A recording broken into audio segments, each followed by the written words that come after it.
बिस्मिल्लाहिर्रहमानिर्रहीम। अस्सलाम वालेकुम डियर स्टूडेंट्स, मैं हूं जहांज़ेब खान। लास्ट टाइम हम लोगों ने डिस्कस किया था कि हमारे पास जो कॉन्सेप्ट था वो था ब्रोंस्टेड-लोरी कॉन्सेप्ट। आज हम लोगों ने डिस्कस करना है, बहुत ही इंपॉर्टेंट टॉपिक है, Lewis concept of acid and bases, कि एसिड और बेसिस के बारे में लिविस ने क्या कॉन्सेप्ट पेश किए थे। Arrhenius and Bronsted-Lowry concept of acid and bases are limited to the substance which contain protons। अब जो Arrhenius और Bronsted-Lowry के कंसेप्ट थे वो ऐसे सब्सटेंस के थे जिनमें क्या थे, हमारे पास प्रोटॉन कंटेन होते थे। अगर उनमें प्रोटॉन होते थे तो उनके कंसेप्ट क्या थे, ठीक थे।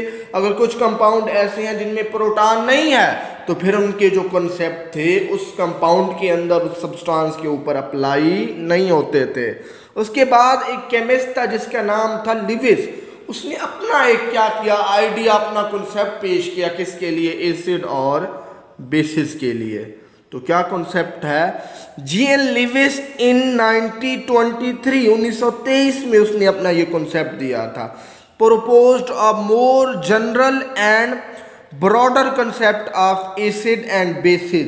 एसिड और बेसिस के बारे में जनरल और ब्रॉडर, जो बड़े पैमाने पे हम उसको यूज कर सकते हैं, वो जो कंसेप्ट दिया था जिस बंदे ने, वो कौन सा था, लिविस था, जिसने एसिड और बेसिस के बारे में जनरल और ब्रॉडर कंसेप्ट दिया था। अकॉर्डिंग टू दिस कंसेप्ट अब यहाँ से हमारा मेन कंसर्न शुरू होगा कि एसिड क्या होता है और बेस क्या होता है। An acid is a substance, acid एक ऐसा सब्सटेंस होता है which can accept a pair of electron, जो क्या करता है, इलेक्ट्रॉन के पेयर को क्या करेगा, एक्सेप्ट करेगा। तो वो हमारे पास क्या होगा, एसिड होगा। क्या होगा, एसिड होगा।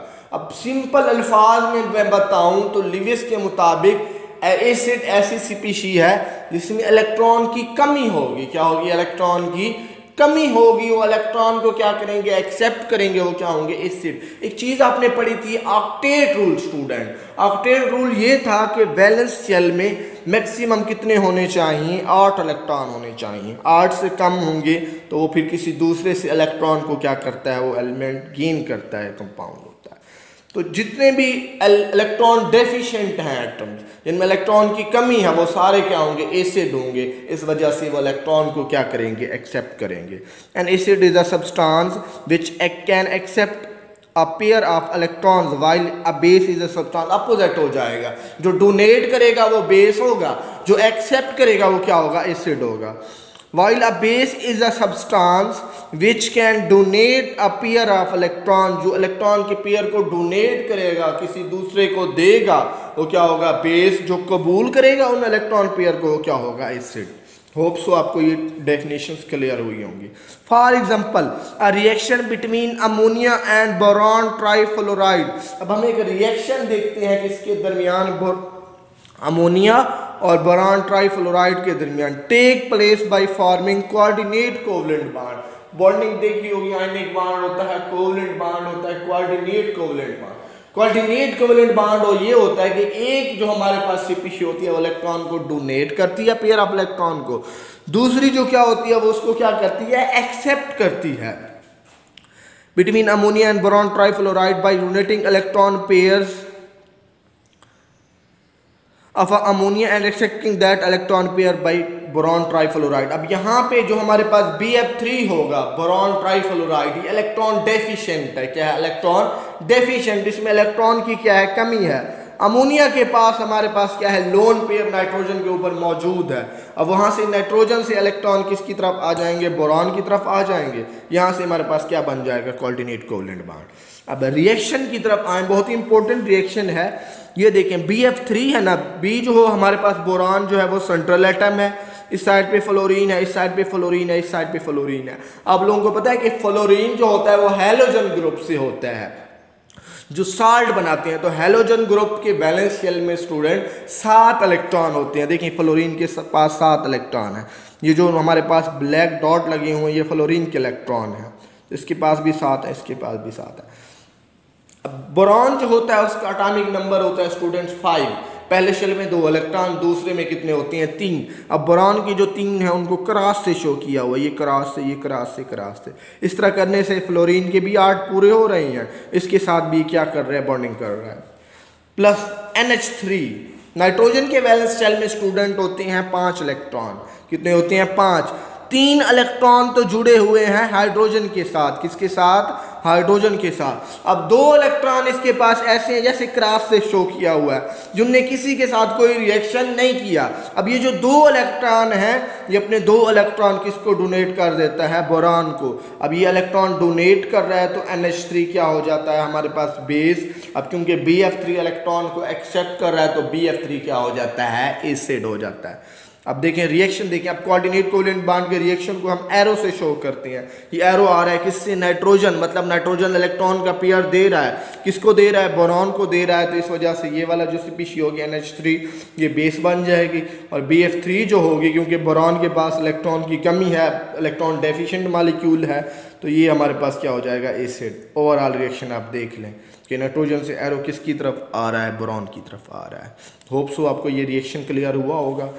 आगे है हमारे पास द कीटाइंस। कीटाइंस वो होते हैं जिनके ऊपर पॉजिटिव चार्ज होते हैं, मतलब उनने इलेक्ट्रॉन पहले से लूज किए होते हैं। इलेक्ट्रॉन लूज करते हैं तो उनके ऊपर पॉजिटिव चार्ज होता है। इलेक्ट्रॉन लूज किए हुए हैं तो उनको इलेक्ट्रॉन की ज़रूरत है ताकि अपनी वो जो पॉजिटिव आयन है उसको क्या कर सकें, ख़त्म कर सकें। द कीटाइन, प्रोटॉन इटसेल्फ और metal ions act as a Lewis acid. वही बात आ गई, जिनके ऊपर पॉजिटिव चार्ज है उनने इलेक्ट्रॉन लूज किए हुए हैं तो वो क्या करेंगे, एसिड के तौर पर काम करेंगे। For example a reaction between hydrogen ion and NH3 where H acts as a acid and ammonia as a base. अब एक और रिएक्शन देख लेते हैं जो हाइड्रोजन आयन और किसके दरमियान है, अमोनिया के दरमियान। अब इसके पास इलेक्ट्रॉन की कमी है, ज़ाहिर बात है इसने इलेक्ट्रॉन को क्या करना है, गेन करना है। क्योंकि हाइड्रोजन था, हाइड्रोजन के वैलेंस शेल में होते हैं 2 इलेक्ट्रॉन, 1 इलेक्ट्रॉन होता है। इसने पहले से ही 1 इलेक्ट्रॉन लूज किया हुआ है। अब हाइड्रोजन फॉलो करता है डुप्लेट रूल को, ये चाहता है कि मेरे पास 2 इलेक्ट्रॉन हों। अब ये 2 इलेक्ट्रॉन कहाँ से गेन करेगा, ये देखिए नाइट्रोजन के पास 2 इलेक्ट्रॉन ऐसे हैं जिनने किसी के साथ कोई रिएक्शन नहीं किया। ये नाइट्रोजन जो है अपना इलेक्ट्रॉन डोनेट कर देगा किसको, हाइड्रोजन आयन को। ये डोनेट करेगा, बेस बन जाएगा, ये एक्सेप्ट करेगा, एसिड बन जाएगा। अब रिएक्शन देखिए, नाइट्रोजन से हमारे पास इलेक्ट्रॉन आ रहे हैं किसकी तरफ, हाइड्रोजन आयन की तरफ। ये एरो कोऑर्डिनेट कोवेलेंट बॉन्ड को शो कर। अब इस पॉजिटिव चार्ज की वजह से जो हाइड्रोजन के ऊपर था तो पूरे कंपाउंड के ऊपर क्या आ गया, हमारे पास पॉजिटिव चार्ज आ गया।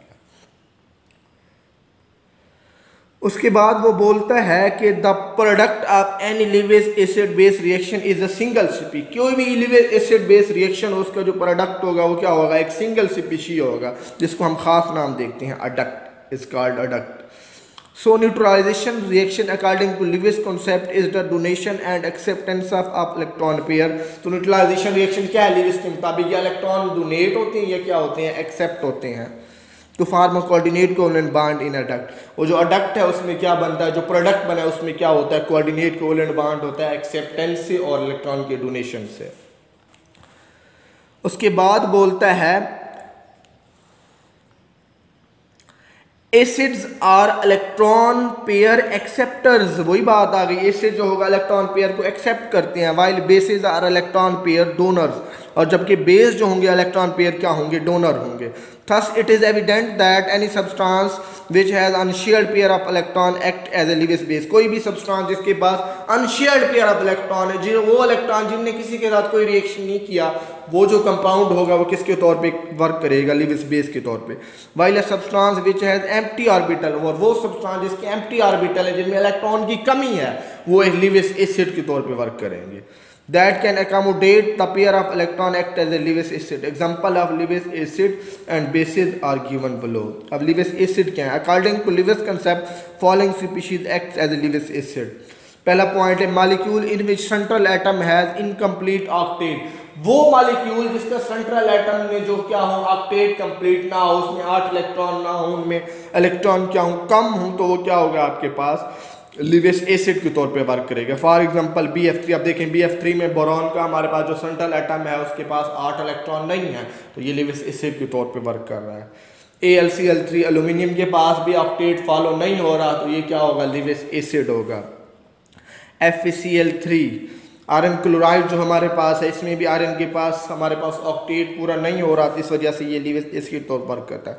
The central atom have only 6 electron around these, therefore they can accept electron pair. अब वो बता रहे हैं कि इनमें 6 इलेक्ट्रॉन्स होते हैं, इस वजह से ये क्या करते हैं, अपने वो 2 इलेक्ट्रॉन गेन करने के लिए क्या करते हैं, किसी दूसरे के साथ क्या करते हैं, रिएक्ट करते हैं। दूसरा पॉइंट आपके पास आएगा, दूसरा पॉइंट है स्टूडेंट्स आपके पास कि simple cations can act as a Lewis acid. वो सिंपल कीटाइंस होते हैं वो भी लीवियस एसिड के तौर पे वर्क कर सकते हैं। All cations act as a Lewis acid since they are deficient in electron. जितने भी कीटाइंस होंगे वो सारे लीवियस एसिड के तौर पे वर्क करेंगे। उसकी वजह यह है कि उनके पास इलेक्ट्रॉन की क्या है स्टूडेंट्स, कमी है। However cations such as a sodium का आयन हो गया, पोटाशियम का हो गया, कैल्शियम का हो गया, have a very little tendency to accept electron. इनकी जो टेंडेंसी होती है इलेक्ट्रॉन को एक्सेप्ट करने की वो बहुत कम होती है। While cations like hydrogen ion, उसके बाद सिल्वर का आयन हो गया, have a greater electron accepting tendency, therefore act as a Lewis acid.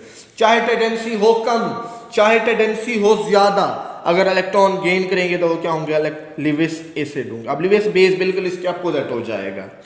According to Lewis concept following species act as a Lewis base. क्या होगा, जिनके पास इलेक्ट्रॉन मौजूद होंगे, लोन पेयर होगा, और जिनके ऊपर नेगेटिव चार्ज होगा, वो सारे लीवियस बेस के तौर पे क्या करेंगे, वर्क करेंगे। Neutral species having at least 1 lone pair of electron, for example ammonia NH3। आप देखें अमोनिया के ऊपर इलेक्ट्रॉन का लोन पेयर मौजूद है, लीवियस बेस के तौर पे वर्क कर रहा है। अमाइंस और NH2, अब देखिए नाइट्रोजन के ऊपर लोन पेयर मौजूद है तो ये लीवियस बेस के तौर पे वर्क कर रहा है। अल्कोहल, ऑक्सीजन के पास 2 लोन पेयर हैं, ये तो सबसे अच्छा क्या होगा, लीवियस बेस होगा। Contain a lone pair of electron. अब नेगेटिवली चार्ज वाले कुछ कंपाउंड, अब नेगेटिव का मतलब है उनके पास इलेक्ट्रॉन हैं पड़े, वो भी क्या करेंगे, लीवियस बेस के तौर पे वर्क करेंगे। नेगेटिवली चार्ज स्पीशीज और एनाइन जिनको बोलते हैं, फॉर एग्जांपल क्लोराइड। आप देखें क्लोराइड के ऊपर नेगेटिव चार्ज है, साइनाइड ग्रुप हो गया, हाइड्रोक्सिल ग्रुप हो गया, इन सब में हमारे पास नेगेटिव चार्ज है, मतलब इलेक्ट्रॉन प्रेजेंट है इनमें। ये क्या करेंगे, लीवियस बेस के तौर पे क्या करेंगे, वर्क करेंगे। उसके बाद लास्ट पे आ जाती है इनकी समरी क्या है, कॉन्सेप्ट एसिड बेस। अब आर्हेनियस जो कॉन्सेप्ट दिया था उसने कहा था कि अगर हाइड्रोजन आयन देंगे तो एसिड होंगे, अगर हाइड्रोक्साइल आयन देंगे तो क्या होंगे, बेस होंगे। प्रोडक्ट उनके सॉल्ट और क्या बने थे, वाटर बने थे। ब्रासोलोरी ने क्या किया था, अगर हाइड्रोजन आयन डोनेट करेंगे, प्रोटॉन डोनेट करेंगे, मतलब एसिड प्रोटॉन एक्सेप्ट करेंगे बेस, उसके बाद कॉन्जुगेट एस बेस पेयर बना था। लास्ट पे लीवियस ने क्या किया था, इलेक्ट्रॉन पेयर एक्सेप्टर होते हैं एसिड, इलेक्ट्रॉन पेयर डोनर क्या होते हैं बेस, और जो प्रोडक्ट बनता है वो क्या होता है, अडक्ट होता है। हो सो बेटा बहुत ही आसान सा टॉपिक, आपने इसको अच्छे तरीके से करना है। ऑलमोस्ट बहुत बार ये पेपर में आया चुका होता है कि लीवियस के क्या कॉन्सेप्ट थे about acid and base. Hope so आपको बेटा ये क्लियर हुआ होगा, आपने इसको अच्छे तरीके से प्रिपेयर करना है। टेक केयर, अल्लाह हाफिज़।